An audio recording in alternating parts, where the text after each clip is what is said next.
Take a moment and think about your day. So if you're like me, you just went straight to your to-do list, right? Or your super busy schedule, and now you're like, oh, I'm stressed, and I hate her, and I just can't wait to get out of here.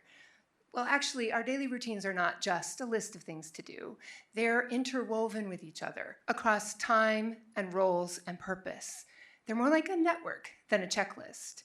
In fact, the World Health Organization has made doing what matters to you their secret ingredient in their definition of health.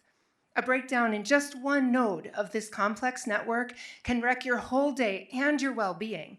And keeping all this rolling takes a huge amount of brain power.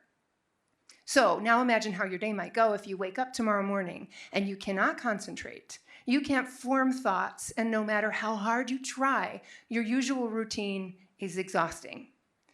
That is how life is for 10 to 30% of people who have recovered from COVID-19. Patients call this long COVID brain fog, and it can be so disabling that it forces them to quit their jobs, school, and things that really matter to them. But it gets worse. Patients tell us exactly how disabled they are by brain fog, but the cognitive screening tools that clinicians often use to test them often say they're not. By these tools, they look like they're doing fine. Also, the big population-level data studies attempting to define what long COVID even is can only consider symptoms and biomarkers in the medical record, but not their impacts on this network. Patients tell us exactly what they're going through, but our instruments can't see it, so it's not in the medical record, it's not modeled into the definitions, and they don't get rehabilitation. When we fail to consider function, we miss the signal. So here's how I want to help. First, I'm using population health methods to explore who gets therapy, like occupational therapy, for long COVID symptoms and who does not, in a national sample from the All of Us research project. I'm also testing people here in our community using both those traditional cognitive screening tools and newer performance-based tools that try to estimate how you actually use all that cognitive firepower to do a complicated daily thing. We want to see which of those approaches detects impairment better.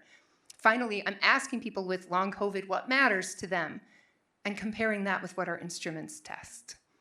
In short, we are looking for gaps in care, validating assessment tools, and defining a missing link in the data-driven definitions of long COVID for a complete taxonomy of this new and evolving disorder. This has the potential to scale to many other diseases and disorders that affect the complex things that make us who we are. I hope that through this work, function can be assessed, clinicians and scientists get the signal, and patients get the rehabilitation they need to return to thriving and meaningful lives. Thank you.